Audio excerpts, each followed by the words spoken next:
그들이 조반 먹은 후에 예수께서 시몬 베드로에게 이르시되 요한의 아들 시몬아 내가 이 사람들보다 나를 더 사랑하느냐 하시니 이르되 주님 그러하나이다. 내가 주님을 사랑하는 줄 주님께서 아시나이다. 이르시되 내 어린 양을 먹이라 하시고 두 번째 이르시되 요한의 아들 시몬아 내가 나를 사랑하느냐 하시니 이르되 주님 그러하나이다. 내가 주님을 사랑하는 줄 주님께서 아시나이다. 이르시되 내 양을 치라 하시고 세 번째 이르시되 요한의 아들 시몬아 내가 나를 사랑하느냐 하시니 주께서 세 번째 내가 나를 사랑하느냐 하시므로 베드로가 근심하여 이르되 주님 모든 것을 아시오매 내가 주님을 사랑하는 줄을 주님께서 아시나이다. 예수께서 이르시되 내 양을 먹이라. 내가 진실로 진실로 내게 이르노니 내가 전 것은 스스로 띠띠고 원하는 곳으로 다녀가느니라. 내 것은 내 팔을 벌리니 내가 남에게 띠띠우고 원하지 않는 곳으로 데려가리라.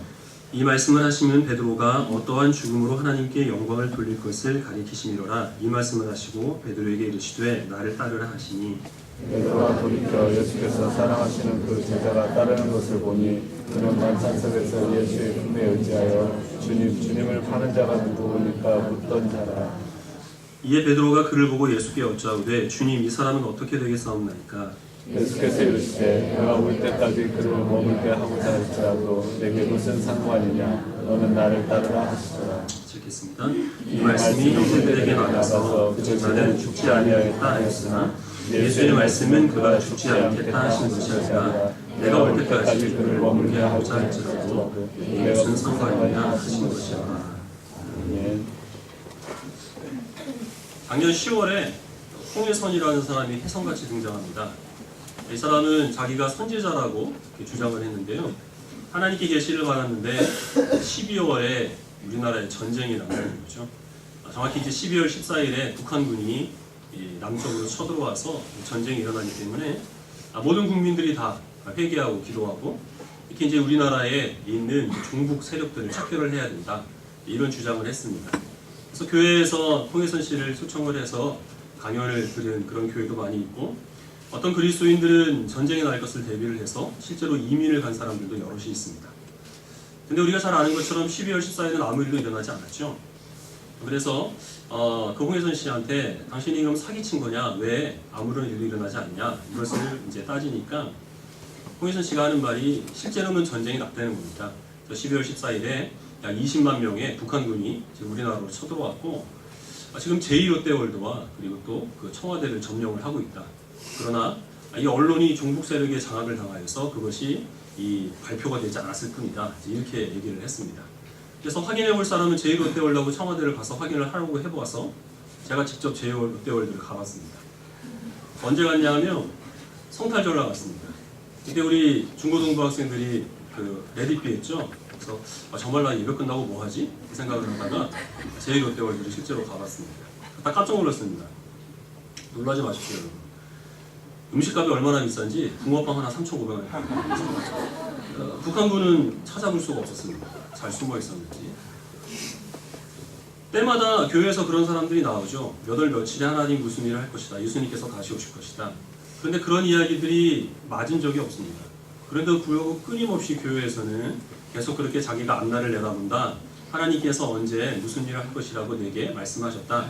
그렇게 계시를 받았다고 주장하는 사람들이 늘 등장하고 또 거기에 많은 사람들이 미혹이 됩니다. 그런 사람들이 계속 나오는 이유는 사람들이 거기에 동조를 하기 때문이죠.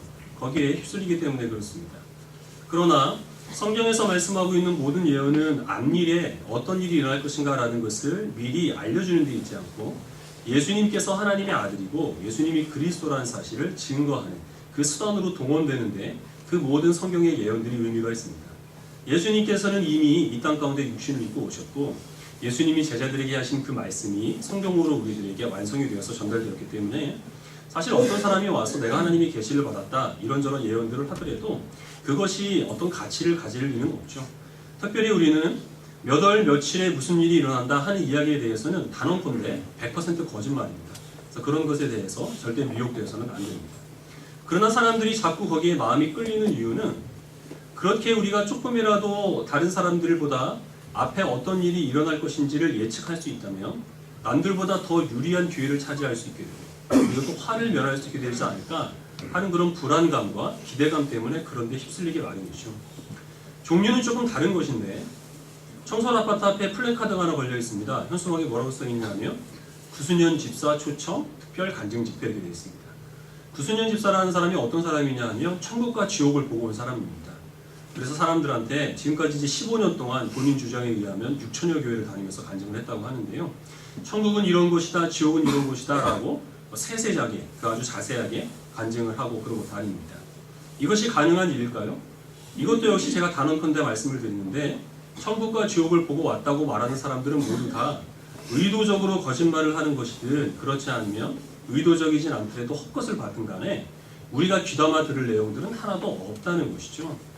하나님께서는 분명히 천국과 지옥은 이 땅을 살아가는 우리가 마음껏 드나들 수 있는 곳이 아니라고 말씀을 하셨고 천국에 사는 사람이 지옥과 그리고 또 지옥에 사는 사람이 천국과는 아무런 상관도 없다고 주님께서는 분명히 말씀하셨습니다. 서로 그렇게 보고 왔다고 주장하는 사람이 내용이 다르기 때문에 누군가는 거짓말을 하고 있는 것인데 제가 생각하기에는 모든 사람들이 다 그 간증을 하는 사람들은 거짓말입니다. 예수님께서 말씀하시기를 누구든지 예수 그리스도를 믿으면 그 안에 이미 천국이 이루어졌다 말씀하셨죠. 그래서 우리들은 이 땅을 살아가는 동안에 주님과 동행하고 주님과 교제하며 살아가면 어떤 모습으로 살아가든 우리는 천국 백성의 삶을 누리며 살아가는 겁니다. 반대로 아무리 이 세상을 부귀영화를 누리며 살아간다 하더라도 하나님과 상관없이 살아가면 그러한 삶 자체가 지옥의 삶이죠. 물론 죽어서 가는 천국과 지옥도 있습니다. 그러나 이 땅을 살아가는 동안 하나님과 동행하며 살아가는 사람들은 죽어서도 하나님의 품 안에서 천국의 삶을 누리게 되는 것이고 이 세상을 살아가면서 하나님과 상관없이 살아가는 사람들은 역시 마찬가지로 죽어서도 하나님과 상관없는 지옥에서 살아갈 수밖에 없습니다. 거기까지가 하나님께서 성경을 통하여 우리들에게 말씀하여 주신 천국과 지옥의 모습입니다. 거기에 더 나가서 천국이 이런 곳이다, 지옥이 이런 곳이다 라고 얘기하는 것은 하나님께서 우리들에게 알려주신 그 범위를 벗어나는 것이기 때문에 그것을 알려고 하는 것도 월권이고 교만이며 그것에 대해서 가르치고 또 그것을 말하는 사람들도 역시 마찬가지로 월권과 교만입니다. 근데 그렇게 천국과 지옥에 대한 간증들도 끊임없이 우리들에게 드러나는 이유는 무엇일까요? 얼마 전에는 소신대에서 강의까지 했던 그래서 자기가 신학자라고 그렇게 주장하는 원로 목사님까지 이런 간증을 하고 책을 펴냈는데 거기에도 물론 똑같습니다. 남들이 보지 못하는 세계, 남들이 알지 못하는 그 세상에 자기가 한 발짝 더 나가면 그것이 굉장히 자기가 특별한 사람이 된 것 같고 그런 사람의 뒤를 따라가면 복을 얻고 화를 면하는데 조금이라도 유리하지 않을까 하는 막연한 기대감 그리고 불안감 그런 것 때문에 사람들은 거기에 쉽게 마음이 동요될 수밖에 없는 것이죠. 연초만 되면 평소에 방송에서 볼 수 없고 또 봐서도 안 되는 사람들이 자꾸 등장을 합니다. 무속인들입니다. 요번에도 케이블 방송에서 제가 무속인이 나와서 금년 운세가 어떻고 나라의 기운이 어떻고 하는 이야기를 하는 것을 제가 봤는데 참 좀 그 이상한 일이죠. 왜냐하면 연초에 만약에 공중파 방송에서 목사님들이 나와가지고 하나님의 메시지를 전하면 당장 방송국에 항의 전화가 빗발칠 거예요. 왜 종교 편향적인 방송을 하느냐. 그런데 이상하게 무속인들에 대해서는 굉장히 너그럽습니다. 우리 현대를 살아가는 사람들은 저마다 다 나는 과학적이다, 나는 합리적이다 이렇게 생각을 하고 있죠. 특별히 젊은 사람들 교회 다니는 것, 예수 그리스도를 믿는 것은 시대에 뒤떨어진 미개한 것이라고 그렇게 여겨지는 그런 세대에 우리가 살아가고 있습니다. 그러나 연초가 되고 그리고 또 입시철이 되면 가장 바쁜 사람들이 바로 무속인들이죠. 젊은이들이 가장 많이 모이는 대학가에 가면 줄지어 서 있는 것이 타로 카드를 가지고 점쳐준다는 타로 점집입니다. 다 누구나 다 나는 심심풀이로 한다, 호기심으로 한다, 믿지는 않는다 이렇게 얘기를 하지만 심심풀이로 아니면 호기심으로 교회에 와서 예배를 드리는 불신자는 없죠. 심심풀이로 호기심으로 그런 데 기댄다는 것은 그렇게 해서 자기의 앞길에 뭔가 조금이라도 유익한 말을 해주는 사람이 있으면 그것이 그만큼 그 마음 가운데 큰 위로가 된다는 것이고 또한 그것으로 인하여서 마음에 든든한 어떤 기댈 구석을 안고 살아가는 것이 어쩔 수 없이 연약한 사람들의 심리라고 하는 겁니다. 그러나 하나님께서는 앞일에 대해서 아는 것은 우리 사람들에게 엄격하게 금하신 것이고 항상 하나님께서는 그것은 하나님의 주권에 주님께서는 가지고 계신 것입니다. 그 범위를 넘지 않도록 해야 되겠죠. 그러나 그렇다고 해서 우리 모든 그리스도인들이 다 하루하루를 그저 살아가는 하루살이 같은 존재는 아니고 우리 발밑만 쳐다보며 살아가는 현실에 급한 사람들은 분명히 아닙니다. 하나님께서는 하나님의 말씀을 통하여서 우리 그리스도인의 삶에 어떤 일이 있을 것이고 그렇기 때문에 어떤 소망을 가져야 될 것인지를 분명히 말씀을 통해 알려주시는 부분들이 있습니다.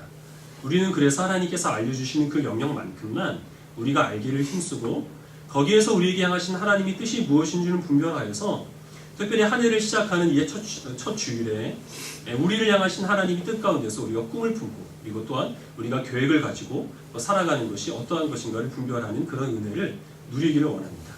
이 성경 말씀을 통해 우리를 향하신 하나님의 뜻과 거기에서 우리에게 주어진 또한 하나님의 그 원하시는 바가 무엇인지를 우리가 살피는 시간을 가지려고 합니다.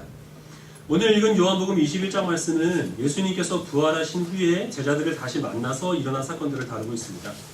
특별히 예수님은 베드로를 부르셔서 3번 묻습니다. 네가 나를 사랑하느냐? 예수님이 베드로가 예수님을 사랑하는지 안 하는지 궁금해서 물어보신 것은 분명히 아니죠. 의도적인 질문인데 베드로가 이전에 했던 잘못이 있습니다.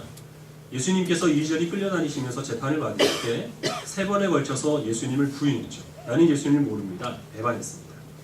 그리고 나서 예수님께서는 십자가에 죽으셨기 때문에 베드로는 그것을 가지고 심히 자책을 합니다.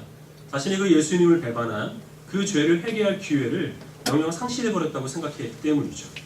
그런데 예수님께서는 다시 살아나셨고 베드로에게 나타나셔서 네가 나를 사랑하느냐 3번 물으십니다. 그리고 이 예수님의 질문에 내가 주님을 사랑하는 것을 주님께서 아십니다 라고 고백을 하므로 이전에 3번 주님을 배반했던 그 죄에 대해서 베드로가 회개의 기회를 얻게 되죠.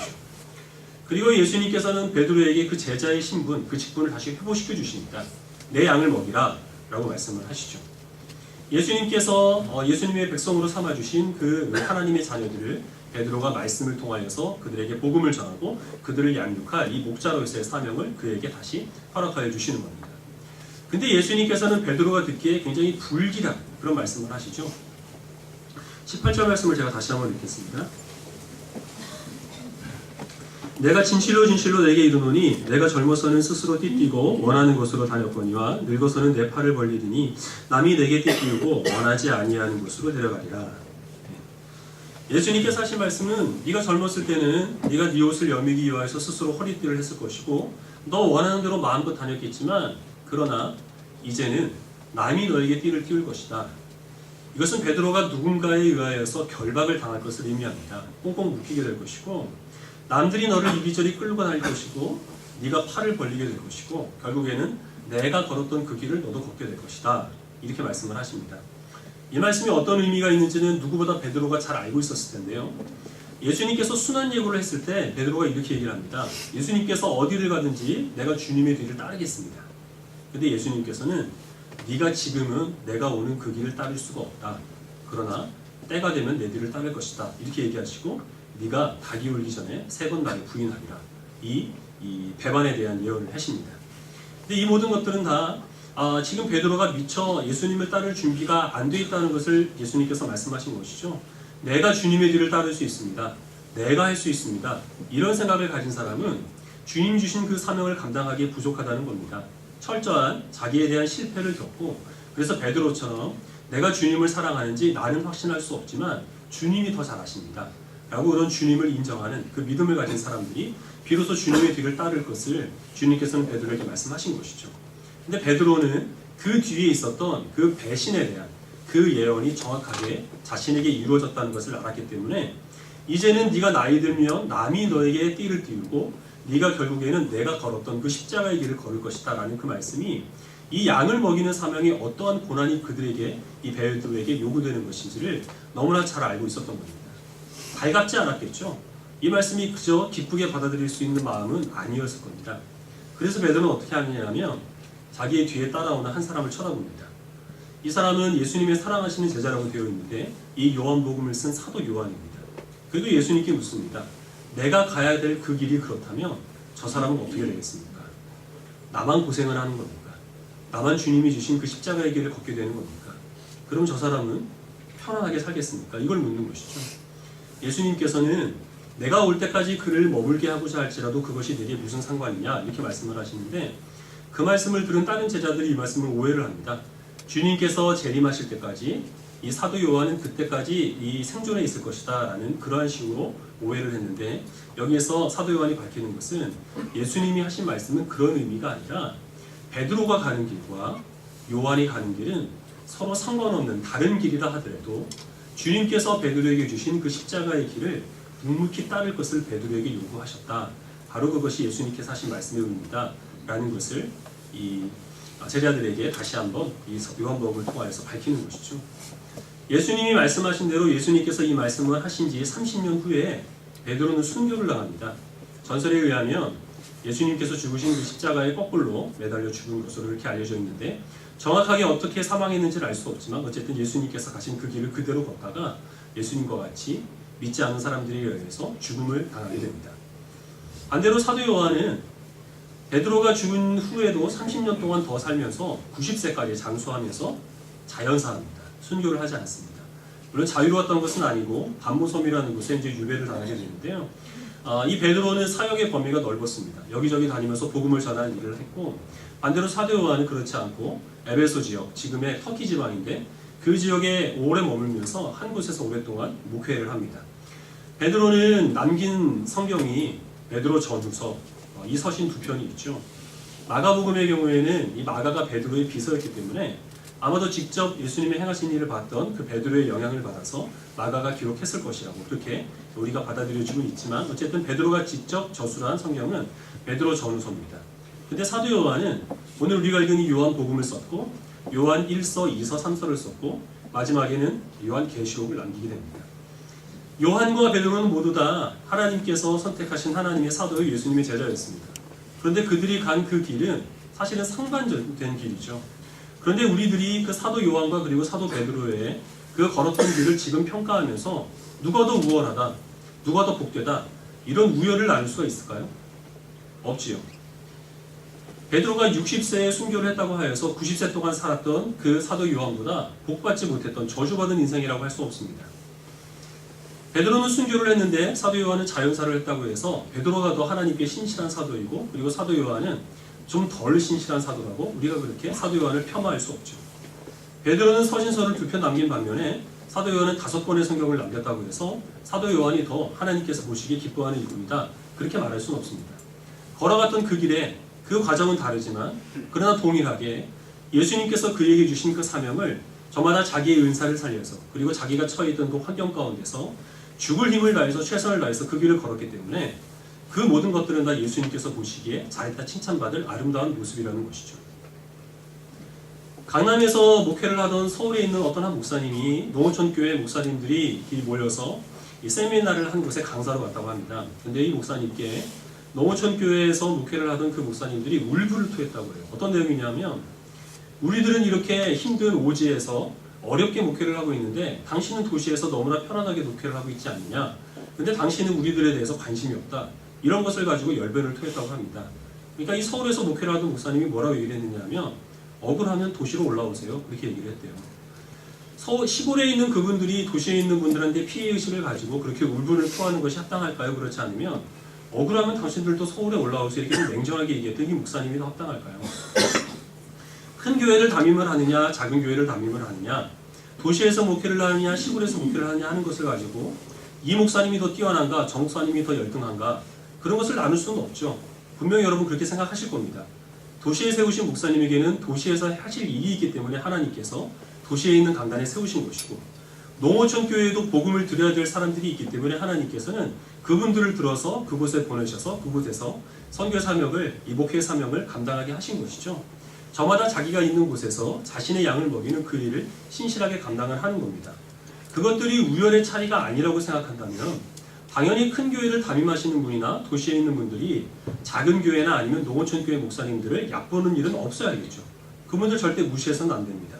그런데 반대로 그러면 작은 교회에 섬기는 목사님들이나 아니면 농어촌 교회에 있는 목사님들이 피해의식을 가지고 당신들은 왜 우리들에게 관심이 없냐 이렇게 얘기를 해서도 마찬가지로 안 되는 것이죠. 그것은 모두 다 똑같은 하나님 일에 헌신하는 것이기 때문에 그렇습니다.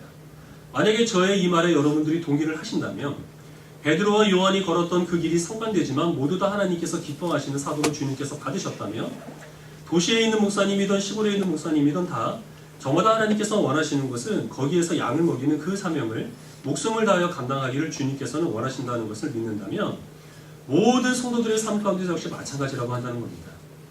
우리들은 너무나 다양한 모습으로 살아가고 있죠. 한 교회에 있는 주의 성도를 한 교회를 섬기는 하나님의 백성이라고 하더라도 여기 있는 분들 중에서는 다른 분들보다 조금 더 여유가 있는 분들이 있습니다. 부유하신 분들이 있죠. 또 어떤 분들은 조금 더 강건하신 분들이 있습니다. 반면에 다른 분들은 조금 육체적으로 연약하신 분들이 있습니다. 많이 배우신 분들도 있고 그렇지 못한 분들도 있습니다. 그런 성도의 삶의 모습은 우열의 차이가 될 수 있겠습니까? 누가 누구를 업신여기거나 아니면 다른 사람들에 대해서 피해의식을 가질 그런 원인이 되겠습니까? 절대 그럴 수가 없다고 하는 겁니다. 우리 모든 성도들에게 하나님께서 가지고 계신 그 뜻은 있는 모든 곳에서 하나님의 마음에 합당하게 살아가는 것이지 남들보다 더 앞서가는 것, 남들보다 더 많은 것을 차지하는 것이 분명히 아니라는 것을 우리들은 이 말씀을 통해서 기억할 필요가 있습니다. 그렇다고 한다면 안리를 예견하고 또한 그 안리를 예견하는 사람들에 대해서 많이 의지하는 사람들이 그렇게 하는 이유가 무엇이겠습니까? 그렇게 해서 남들보다 조금 더 유리한 고지에 올라가고 남들이 차지하지 못한 그 기회를 자기가 먼저 차지하여서 자기가 원하는 것을 조금이라도 더 빨리 이루기 위하여서 그래서 사람들은 예언하는 사람들이 기대는 것이죠. 그러나 그럴 필요가 없는 것이 예수님께서 분명히 여기에서 말씀하시는 것은 사도 요한이든 베드로든 그들에게 정해진 길은 분명하다는 겁니다. 그 길은 십자가의 길입니다. 예수님처럼 살아가신 것이고 예수님께서 그러셨던 것처럼 그들이 먹일 그 양을 위하여서 목숨을 버려서 희생하는 것이 베드로와 요한에게 예수님께서 말씀하신 길입니다. 우리 모든 성도들에게 말씀하시는 길도 역시 동일합니다. 그런데 우리들의 관심은 어느 쪽에 가 있느냐 하면 우리가 어떻게 하면 어느 곳으로 가며 어떤 방향을 선택하고 누구를 만나며 내가 예수님을 닮을 것인가, 내가 주님의 뒤를 신실하게 따를 것인가, 내가 올 한 해 어떤 계획을 세워야 내가 하나님의 마음을 품어서 많은 사람들을 사랑하기 위해서 내가 헌신할 수 있을 것인가, 이런 계획에 대해서는 별로 관심이 없다는 것이죠. 세상 사람들처럼 어느 쪽으로 가고 무엇을 택하고 어떤 행동을 취해야 내가 남들보다 좀 더 빨리 기회를 차지할 수 있을 것인가, 이런 것에 마음이 가기가 쉽습니다. 그렇게 되면 우리의 마음 가운데는 예수님께서 우리에게 보여주신 그 십자가의 길을 불길하게 여기는 것이죠. 불안해하는 것이고 내가 그렇다면 다른 사람은요, 쟤는요, 그러한 마음으로 우리 뒤에 따라오는 다른 사람들에 대해서 그 앞길을 주님께 궁금하게 여길 수밖에 없는 겁니다. 그러나 그런 부분들에 대해서는 주님께서 우리들에게 알려주시지 않고 그래서 우리들은 궁금해할 필요가 없을 것이며 궁금해한다 하더라도 주님께서는 절대 그 부분에 대해서는 우리들에게 가르쳐 주시지 않습니다. 그리고 많은 부분에 있어서 그것은 그만큼 하나님께서 우리들에게 그 구체적인 상황들은 우리에게 그 길을 맡겨주셨기 때문입니다. 2015년 우리들을 향한 하나님의 계획, 우리의 모든 삶을 향한 하나님의 뜻, 하나님의 목적, 하나님께서 어디로 인도하실 것인가 궁금하시죠? 알려드리겠습니다. 우리를 향한 하나님의 뜻, 우리가 올 한 해 당하게 될 그 일들은 십자가입니다. 주님께서 우리들에게 십자가의 길을 걸으라고 말씀하셨고 그 길로 우리를 인도하여 주시겠다라고 그렇게 말씀하셨습니다. 베드로가 그랬던 것처럼 요한이 그랬던 것처럼 십자가의 길로 인도받는 그 과정은 다 다릅니다. 어떤 사람은 다른 사람이 보기에 저 사람은 조금 더 수월하다라고 여겨지는 사람이 분명히 있습니다. 또 어떤 사람은 다른 사람이 보기에 저 사람은 정말 힘겹게 그 길을 걷고 있구나 라고 여겨질 만한 사람은 있습니다. 그러나 그 종착지는 동일합니다. 우리는 모두 다 십자가에서 만날 수밖에 없습니다. 물론 그 십자가가 우리의 영원한 종착지는 아닙니다. 예수님께서 십자가를 거쳐서 지금 하나님 우편에 앉아있는 것처럼 그리고 로마서 8장에서 너희가 하나님의 상속자로서 하나님 나라의 영광을 얻기 위하여서 고난도 당해야 한다라고 말씀하신 것처럼 그 모든 십자가의 과정은 우리에게 그 영광스러운 하나님의 품에 안기기 위한 과정으로 우리들에게 주신 겁니다. 중간 경유시죠. 우리들은 십자가를 거쳐서 하나님의 영광의 품에 안길 겁니다. 이것은 우리 모든 성도들의 공통적으로 하나님이 정하신 길이고 그리고 그것은 변치 않습니다. 그러나 그것을 가는 그런 모든 과정들은 다 다르기 때문에 구체적으로 내가 무엇을 하고 어떤 것을 선택할 것인가 라는 그런 부분에 대해서는 하나님께서는 우리의 판단에 맡기십니다. 내가 정말 이 길을 걷는 것이 주님께서 나에게 주신 십자가를 감당하는 것이고 내 양을 먹이라는 그 사명을 제자들에게 주셨던 것처럼 내게 주신 직분, 내게 주신 그 사명을 온전하게 감당하는 것이라는 판단이 서면 여러분들의 생각에 따라 뜻에 따라서 어느 방향을 가든지 누구를 만나든지 어떤 직업을 선택하든지 그것은 하나님께서 인정하실 겁니다. 그러나 그 모든 과정은 우리를 십자가의 길로 인도하셨다가 하나님의 품으로 이끄시는 하나님의 계획하신 가운데서 모두 다 일어나는 일이라는 사실을 기억하시기 바랍니다. 성경을 한 구절 보겠습니다. 시편 37편 말씀입니다.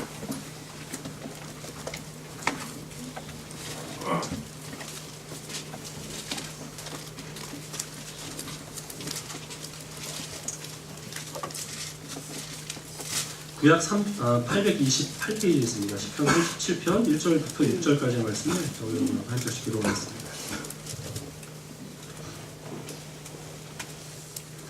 37편 1절 제가 읽겠습니다. 악을 행하는 자들 때문에 불평하지 말며 불의를 행하는 자들을 시기하지 말지어다. 그들은 풀과 같이 속히 매임을 당할 것이며 푸른 채소같이 쇠잔할 것입니다. 여호와를 의뢰하고 선을 행하라. 땅에 머무는 동안 그의 성실을 먹을 거기로 삼을지어다. 또 여호와를 기뻐하라. 그의 마음의 소원을 내게 이루어 주시리라. 내 길을 여호와께 맡기라. 그를 의지하면 그가 이루시고 내 의를 끝까지 다니시며 내 공의를 정오의 빛같이 하시리로다.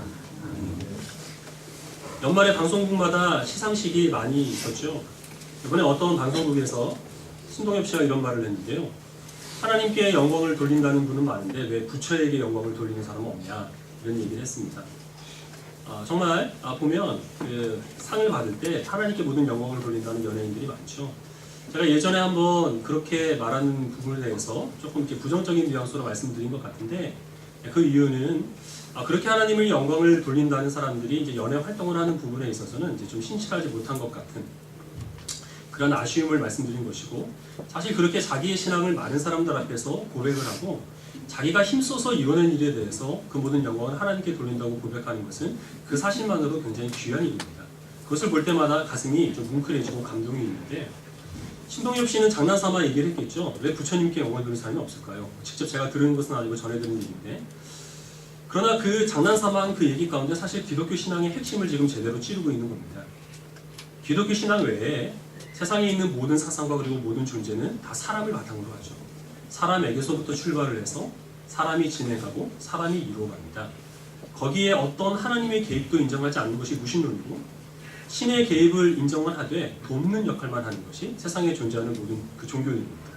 근데 우리 기독교 신앙은 하나님께서 시작하셨고 하나님이 이루어가시고 하나님이 완성하신다, 이것을 알기 때문에 내가 힘써서 이뤄낸 일이지만 그 모든 것들이 다 하나님께 영광을 돌립니다 라는 신앙 고백으로 드려지게 되는 것입니다. 그래서 이것이 우리들에게 어떤 나태함을 물론 조장하는 것은 분명히 아니라는 사실을 기억을 해야 되겠죠. 하나님께서 다 이루시니까 나는 가만히 있고, 하나님께서 일을 행하시니까 나는 기도만 하고 성경만 읽고, 이것은 분명히 아닙니다. 이 부분에 대해서는 다음 주에 조금 더 말씀을 드릴 텐데요. 만약에 거기에서 하나님께 영광을 돌린다고 그 수상소감을 얘기했던 연예인들이 그런 마음으로 자기가 일을 했다고 한다면 절대 그 자리에 설 수 없었을 겁니다. 주어진 일, 하나님께서 허락하신 그 일들을 우리가 죽을 힘에 다해서 우리가 감당을 해야 되는 것이 하나님께서 우리들에게 부탁하신 일입니다. 베드로가 자신에게 주어진 그 길이 십자가의 길이라는 사실을 알면서도 그럼에도 불구하고 가는 곳마다 목숨을 걸고 예수 그리스도의 그 부활의 소식을 전했던 것이죠. 사도 요한이 반모섬의 유배라는 답답한 상황 가운데 있을지라도 내가 쓰는 기록하는 이 계시가 성도들에게 전해질지 알지 모르는 그러한 불안 가운데 있었다 하더라도 예수님께 주신 계시에 따라서 그 계시록의 말씀을 기록했던 것처럼 있는 자리에서 최선을 다해 충성을 다하는 것이 하나님께서 우리에게 맡겨주신 일입니다. 그러나 그 일을 하면서도 우리가 변치 않는 믿음으로 가져야 될 것은 내 마음의 소원은 하나님의 소원과 합당한 것이 되어야 한다라는 것이죠. 그리고 그렇기 때문에 내 길을 하나님께 온전히 맡겨드리고 내가 온전히 하나님만을 의지하는 그 믿음으로 하나님께서 내게 허락하신 그 길을 걸어간다 하는 것이 2015년을 시작하면서 새로운 한 해의 다짐을 다지는 우리가 품어야 될 마음인 줄로 믿습니다. 올 한 해가 또 지나가겠죠. 1년이 지나서 연말이 되면 어떤 한 해였는지 우리가 다 돌아보게 될 겁니다. 저마다 사람들은 자신이 가지고 있는 재산이 얼마나 증식이 되었는지, 아니면 자기가 지금 어떤 학교를 다니고 어떤 집에서 살고 그리고 또 어떤 직장을 다니는지 그런 변화에 대해서 올 한 해를 보람있게 살았는가 하는 것을 판단할 것이고, 또 어떤 분들은 체중을 얼마나 뺐는지 이런 것을 가지고 올 한 해에 자신이 살았던 그 삶이 가치 있고 의미 있는 삶이었는가 라는 것을 가지고 판단할 겁니다. 그러나 하나님께서 우리를 보시는 것은 오직 하나입니다. 주님께서 가신 그 길을 믿음에 따라 걸었는가, 그래서 우리가 얼마나 예수님을 닮아 있으며 얼마나 십자가에 가까이 왔는가 하는 것으로 우리의 삶을 이번 한 해를 판단하게 될 줄로 믿습니다. 우리의 마음도 그러한 소원을 품게 되기를 원하고, 그 은혜 가운데서 우리가 올 한 해 많은 꿈과 그리고 또한 목적을 가지고 이 일을 행할 수 있게 되기를 바랍니다. 확실한 것은 예수님께서는 우리를 십자가를 거쳐서 하나님의 영광의 품으로 인도하신다는 것이죠. 모든 일을 이루시는 분은 하나님이십니다. 좋은 일이 있을 때 가장 먼저 하나님께 영광을 돌리시기를 바라고, 벽에 막히는 답답한 일이 있어도 이것이 바로 우리를 십자가의 길로 인도하신 하나님의 은혜의 손길이라는 사실을 믿어서 낙심하지 마시고 믿음으로 이겨내시는 모든 지혜로운 성도들이 되시기를 주님의 이름으로 축원합니다.